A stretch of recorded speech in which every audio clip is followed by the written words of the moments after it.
आपसे एक सवाल पूछूं। क्या आपके बच्चे ने कभी आपको कहा है कि उसका स्कूल जाने का मन नहीं कर रहा, या उसका अपनी फेवरेट क्लास में जाने का मन नहीं कर रहा, या जिस दोस्त के बारे में वो बात करता था अब वो नहीं करता है, उसके साथ नहीं खेलना चाहता है, या अब वो बहुत एंग्री हो जाता है, या फिर बहुत चुपचाप हो गया है? हम पेरेंट्स ऑफन जब ऐसा कुछ होता है तो बोलते हैं कि यार फेज़ है, बच्चा है, टायर्ड होगा, स्कूल का बर्डन है। हम एक्सक्यूजेस ढूंढते हैं कि कुछ हो रहा होगा क्योंकि अभी 9 साल का ही तो बच्चा है। बट ऑफन ये साइंस होते हैं ऑफ समथिंग वेरी सीरियस। आज हम बात करेंगे कुछ ऐसे साइंस के बारे में जो ये बताते हैं कि आपका 9 ईयर ओल्ड चाइल्ड बुली हो रहा है, बट उससे ज़्यादा ज़रूरी आप इसके लिए क्या कर सकते हैं। वीडियो पसंद आए तो लाइक कीजिए, ज़्यादा से ज़्यादा पेरेंट्स के साथ इसे शेयर कीजिए, चैनल को सब्सक्राइब करते हुए बेल आइकन को हिट कीजिए ताकि हर वीडियो का टाइमली नोटिफिकेशन आपको मिल सके। And now let's get started. तो सबसे पहले बात करते हैं एज की। 9 साल की एज एक बहुत ही ट्रिकी एज होती है। अब ना आपका बच्चा छोटा बच्चा है और ना ही अभी वो टीनेजर हुआ है, वो समवेयर इन द मिडल है। वो काफ़ी अवेयर है बिकॉज उसको काफ़ी चीज़ों का एक्सपोजर है, उसे काफ़ी चीज़ों के बारे में पता है।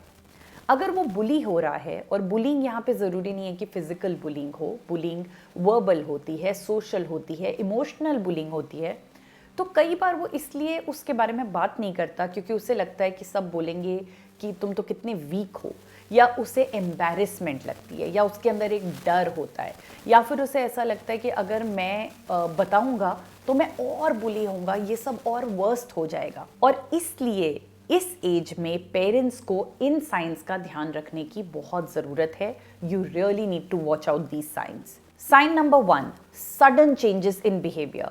आपका बच्चा पहले बहुत बात करता था, अब काफ़ी चुपचाप हो गया है। आपका बच्चा पहले बहुत ही कॉन्फिडेंट था, अब हर चीज़ में उसको अपने ऊपर डाउट होने लग गया है, काफ़ी इरिटेबल हो गया है, एंग्री हो गया है, छोटी छोटी बातों पे रिएक्ट कर देता है। उसके बिहेवियर में आपको क्लियर चेंज दिख रहा है। गाइज, ये सबसे बड़ा साइन है जो आपको बताता है कि आपके बच्चे के साथ कुछ गलत हो रहा है। हम ऑफन कहते हैं बैड बिहेवियर, ये बैड बिहेवियर नहीं है, ये इमोशनल ओवरलोड है। साइन नंबर 2, अवॉइडिंग स्कूल और हिज फेवरेट एक्टिविटीज। सडनली आपका बच्चा ज़्यादा छुट्टियां लेना चाहता है, वो एक्सक्यूजेस तक बनाने लग गया है, पेट में दर्द हो रहा है, तबीयत ठीक नहीं हो रही है, आज मन नहीं कर रहा है जाने का, वो अपनी फेवरेट क्लासेस में नहीं जाना चाहता है, सडनली वो हर चीज़ को अवॉइड करना चाहता है जो उसको पहले करना अच्छा लगता था। और उस अवॉइडेंस में आपको दिख रहा है कि वो बहुत हैप्पी नहीं है या ट्रुथ नहीं है। एज अ पेरेंट आप क्लियरली मेक आउट कर सकते हो कि कब उसकी जेन्युइनली तबीयत खराब है और कब वो थोड़ा बहाना बना रहा है। तो ये भी एक बहुत इंपॉर्टेंट साइन है कि ऐसा क्या हुआ होगा, या ऐसा कौन है वहाँ पे जिसको आपका बच्चा फेस नहीं करना चाहता है, अवॉइड करना चाहता है। Sign number 3, changes in friend circle और सोशल विड्रॉल। सडनली आपके बच्चे को अब सोशल गैदरिंग्स में नहीं जाना है जहाँ पहले उसको जाना पसंद था, वो ग्रुप एक्टिविटीज़ में पार्टिसिपेट नहीं करना चाहता है, रिसेस में या स्कूल में जब ब्रेक होती है तो वो अकेले बैठना प्रेफर करता है।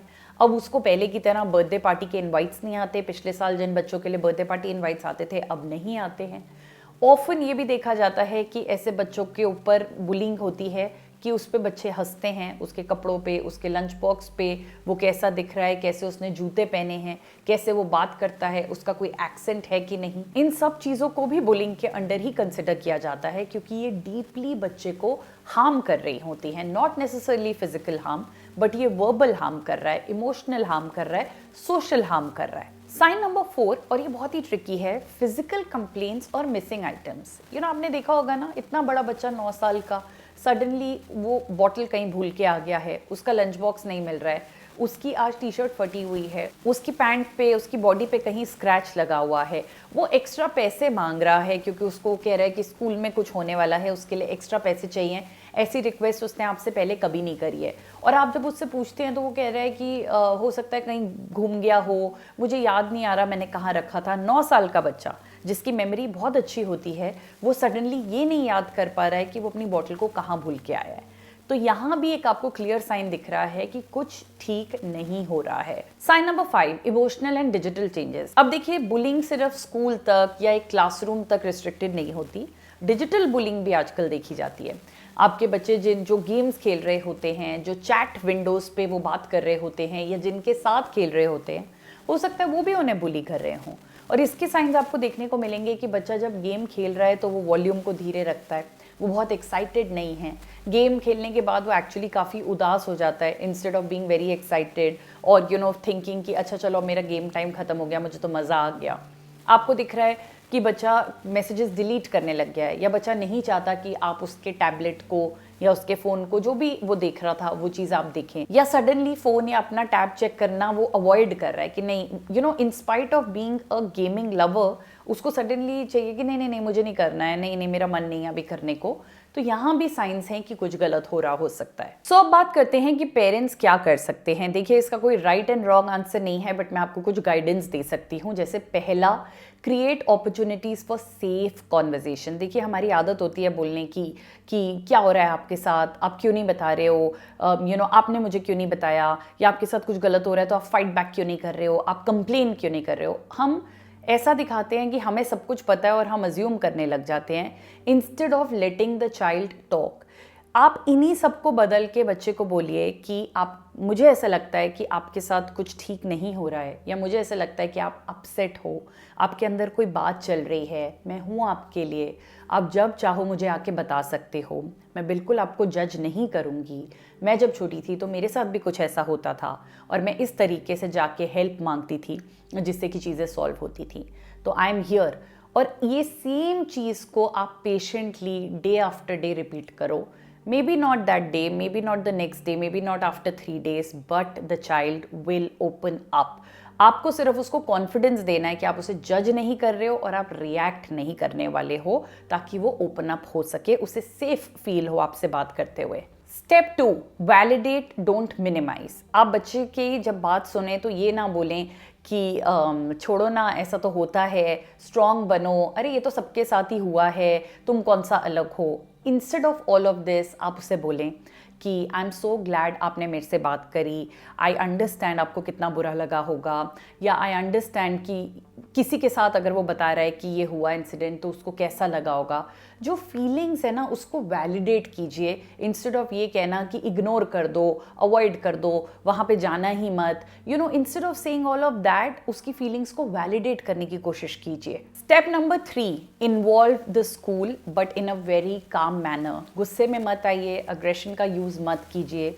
स्कूल की एक प्रोटोकॉल होती है, क्लास टीचर को पहले अप्रोच कीजिए, अगर नहीं सॉल्व हो रहा है स्कूल काउंसलर के पास जाइए, वहाँ भी नहीं सॉल्व हो रहा है स्कूल एडमिनिस्ट्रेशन के पास जाइए। अपना काम मेंटेन कीजिए और इमोशंस से नहीं बट फैक्ट्स से बात कीजिए। वहाँ जाके गुस्सा मत दिखाइए, because they don't know what's happening, या दे मे हैव अ पर्सपेक्टिव, या हो सकता है कि उन्हें भी एक साइड ऑफ स्टोरी पता हो जो आपको जानने की ज़रूरत हो। तो फैक्ट्स लेके जाइए, क्या हुआ था, कब हुआ था, कौन कौन इन्वॉल्व है, कितना ऑफन हो रहा है, क्या इफेक्ट आपको देखने को मिल रहा है। डिटेल्ड ओपन कॉन्वर्जेशन करिए। काफ़ी पेरेंट्स घबराते हैं कि अगर हम क्लास टीचर से जाके बात करेंगे तो पता नहीं हमारे बच्चे के ऊपर क्या असर पड़ेगा, वो उसके एकेडमिक्स ख़राब कर देगी।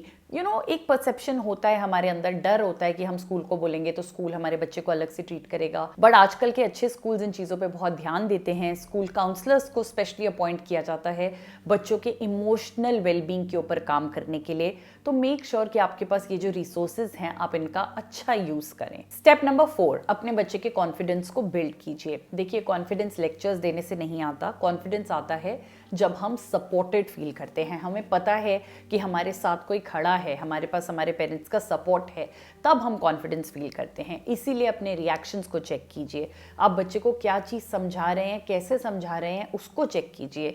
अपने आप को पेशेंट और काम बनाइए इन सिचुएशंस को हैंडल करने के लिए, because this is just the beginning.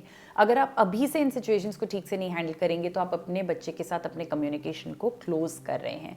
उनको सिखाइए कि कैसे उनको असर्टिव होना है, कैसे उनको फर्मली नो या स्टॉप बोलना है, कैसे उनको सिचुएशंस को हैंडल करना है, किससे बात करना है, किस तरीके से अपनी टोन को रखना है, बॉडी लैंग्वेज को रखना है। एग्जाम्पल्स यूज़ कीजिए, वीडियोस दिखाइए इसके ऊपर, बुक्स रीड कीजिए। आप कितना कुछ कर सकते हैं to have open conversations. Role play कीजिए घर पे, प्रिटेंड प्ले कीजिए कि ऐसा हो रहा है तो आप इस सिचुएशन को कैसे हैंडल करेंगे। And step number 5, watch for long term impact. अगर आपको दिखने लग गया है कि बच्चे की नींद इफेक्ट होने लग गई है, बच्चे के अंदर काफ़ी ज़्यादा सेल्फ डाउट आ रहा है, बच्चे के अंदर एनजाइटी आनी शुरू हो गई है, एक डर आपको बच्चे के अंदर दिखने लग गया है, तो it is only wise to consult a professional, a child counsellor को आप कंसल्ट कीजिए। Mental health support is not failure, it is responsible parenting.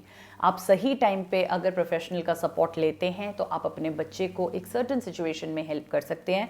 Because देखिए, हो सकता है कि जो उसके साथ हो रहा है वो हमारे साथ कभी नहीं हुआ, हमें पता ही नहीं है इस चीज़ को कैसे सॉल्व करना है, बट प्रोफेशनल्स हैं जिन्होंने उसके ऊपर पढ़ाई करी है, एक्सपर्टीज़ ली है, and they can help us, they can guide us how to solve for certain situations. तो इस चीज़ को बिल्कुल घबराइए नहीं और अपने बच्चे के मेंटल हेल्थ को सपोर्ट कीजिए। और लास्ट में मैं यही बोलना चाहूँगी कि बुलिंग का मतलब ये नहीं है कि आपका बच्चा वीक है। अगर आपका बच्चा बुली हो रहा है तो बहुत ज़रूरी है कि आप उसे एक सेफ एनवायरनमेंट दें, आप उसकी सुने रादर देन अपना पर्सपेक्टिव पहले ही रखने के या अपनी जजमेंट पास करने के, और उसको प्रोटेक्ट करें, उसे सिखाएं कि वो अपने आप को कैसे प्रोटेक्ट कर सकता है, या अगर वो किसी और कोई सिचुएशन में दिख रहा है तो कैसे प्रोटेक्ट कर सकता है। आई होप इस वीडियो से आपको काफ़ी अच्छे इंसाइट्स मिले होंगे। ज़्यादा से ज़्यादा पेरेंट्स के साथ इसे शेयर कीजिए।